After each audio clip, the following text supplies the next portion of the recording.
दोस्तों, कई बार स्टडी में कुछ ऐसे आंसर्स होते हैं जिनको याद करना बहुत मुश्किल हो जाता है, जो समझ में नहीं आते। उनको याद कैसे किया जाए, हमें इस बात को पता करना है। हम सोचने लग जाते हैं हम क्या करें, या हमें क्या करना चाहिए, या कौन से ऐसे मेथड्स हैं जो हमारी इस चीज़ में हेल्प करेंगे। दोस्तों, आज मैं आपको 5 मेथड्स कराने वाला हूँ जो आपको इन चीज़ों में हेल्प करेंगे, यानी आपको आंसर रिवाइज करने में या लर्न करने में हेल्प करेंगे। ठीक है दोस्तों। सबसे पहला मेथड क्या है मेरी ओर से, दैट इज लॉजिक। आंसर का लॉजिक। दोस्तों, जो भी आंसर पढ़ रहे हो उसका लॉजिक समझ लो। हर एक आंसर के पीछे कोई ना कोई लॉजिक होता है। ठीक है। हमें करना क्या है, जो कोई भी क्वेश्चन आपको समझ में नहीं आ रहा ना, डायरेक्टली हो या इनडायरेक्टली, सबसे पहले उसका एक लॉजिक समझ लो। मतलब वो आंसर के पीछे लॉजिक क्या है समझ लो। क्या पता आपको लॉजिक समझ आ जाए, ऑटोमेटिकली आंसर भी समझ आ जाएगा। लॉजिक समझने की कोशिश करो, उससे क्या होगा, ऑटोमेटिकली आंसर भी कई बार आपको समझ आ जाता है। सबसे पहला पॉइंट क्या है, लॉजिक। ठीक है दोस्तों। लॉजिक पहले नंबर पे समझना शुरू कर दो। अगर लॉजिक समझ आ जाएगा, आपको आंसर भी आ जाएगा। ठीक है। Second point, that is written down the things. दोस्तों, अगर आपको लॉजिक नहीं समझ आ रहा तो आप इस मेथड को यूज करो, that is written down the things. Write write करो, राइट राइट। मैं ये मेथड ज़्यादा प्रेफर करता हूँ, क्योंकि मुझे लिखना ज़्यादा पसंद है। मैं लिख कर ज़्यादा याद याद रख सकता हूँ। आपने नोट्स बनाओगे, आपको याद ऑटोमेटिकली आधे से ज़्यादा पार्ट हो जाएगा। आप जो भी लिखोगे आपको ज़्यादा पार्ट याद हो जाएगा। लॉजिक नहीं समझ आता, आप इस मेथड को यूज़ करो। करना क्या है इसमें, बस जो चीज़ आपको, जो आंसर मुश्किल लगता है, जो लाइन मुश्किल लगती है, एक या दो बार लिखो। एक या दो बार लिखने के बाद जब भी आप नेक्स्ट टाइम लिखना शुरू करोगे, आपको वो लाइन ऑटोमेटिकली रिवाइज हो जाएगी। ये आप करके देख लो। आपने 2 लाइनें पढ़ी, आपने 2 लाइनें एक बार लिखी, दूसरी बार जब लिखोगे 50% प्रोग्रेस मिलेगी आपको। जब आप थर्ड टाइम लिखोगे 100% आपके हाथ में होगा। इस बात को ध्यान में रख लो कि written down things is very effective and fast method to learn the things. Read करोगे, एक बार करोगे, 10 बार भी कर लोगे, कई बार फिर भी नहीं होता।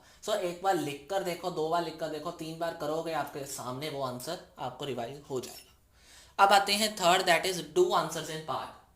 पार्ट्स में बहुत पुराना मेथड है। आपको छोटे होते हुए हम यही कहते हैं कि जो आंसर आपको नहीं होता, एक लाइन पढ़ो, उसे रिवाइज करो, 2 लाइन पढ़ो, उसे रिवाइज करो। आपके सामने भी एक ऐसा ही क्वेश्चन है जिसमें 3 पैराग्राफ बने हुए हैं।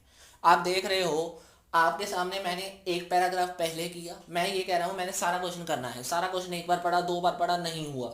मैंने फर्स्ट पैराग्राफ किया, मैंने सेकंड पैराग्राफ किया, मैंने एक किया, उसे लर्न करके अपने माइंड में बैठाया, दूसरा किया, उसे लर्न करके अपने माइंड में बैठाया, देन मैं थर्ड पे आया, थर्ड किया, उसे लर्न किया। एक बार क्या हुआ, 5 मिनट में, 5 मिनट में, 5 मिनट में, मैंने 15 मिनट में इस क्वेश्चन को कर लिया। अगर मैं 15 मिनट इस क्वेश्चन को रीड करने में लगा देता, फिर भी ना मुझे होता, तो ज़्यादा मुझे मेहनत करनी पड़ती। दोस्तों, अगर कर भी रहे हो कोई क्वेश्चन लगता है डिफ़िकल्ट, स्टार्टिंग से ही डिफ़िकल्ट लगता है, उसे पार्ट्स में कर लो। पार्ट्स में ज़्यादा इफेक्टिवली एंड ईजिली आपको वो आंसर हो जाएगा। ठीक है दोस्तों।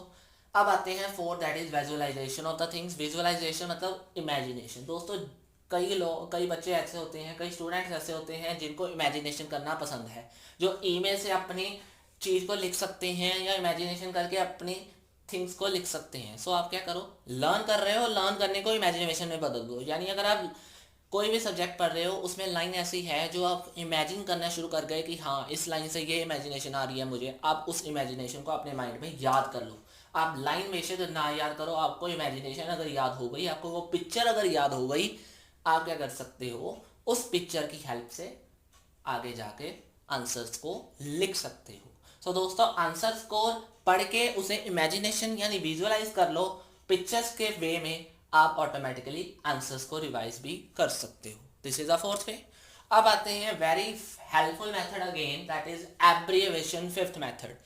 एब्रिविएशंस क्या है, शॉर्टकट्स। शॉर्टकट्स आपके सामने लिखी हुई हैं, ASAP। आप लगातार डेली वाइज कहीं ना कोई ऐसे यूज़ करते हो, as soon as possible, IDK, I don't know, आप बहुत हो ऐसे यूज़ करते। इसे आप आंसर्स में भी यूज़ कर लो। आपको लगता है कोई ऐसे पॉइंट्स, 5 पॉइंट आए हैं जिनको याद करना डिफिकल्ट है, आप क्या करो, आपके सामने लिखे हुए हैं, ये इसमें लिखा है कि सीरियल वाइज आपको याद करने हैं ये 4-5 पॉइंट। आपने क्या किया, फर्स्ट वर्ड उठा लिए, फर्स्ट वर्ड से आपने क्या किया, एब्रीवेशंस बना ली। SOLD आपने बना लिया। आपने क्या किया, उससे एब्रीविएशन में आपने लगा कि हाँ उल्ट पुल्ट हो सकते हैं, आपने उसे रिवाइज इस वे में कर लिया, एब्रीविएशन के वे में आपको याद आ गया कि हाँ एग्जाम में ये क्वेश्चन आया, मेरी एब्रीविएशन ये थी, एस में ये पढ़ता है, ओ में ये पढ़ता है, एल में ये है, डी में ये है, आपको आंसर रिवाइज हो गया, आपको याद का याद रह गया, आपको बार बार लाइन पढ़ने की ज़रूरत नहीं पड़ी, आपको लाइन भी उसी तरीके से याद हो गई. So it is also a helpful method. ठीक है दोस्तों. So these are 5 methods which help you in learning or revising the answer very effectively and fastly.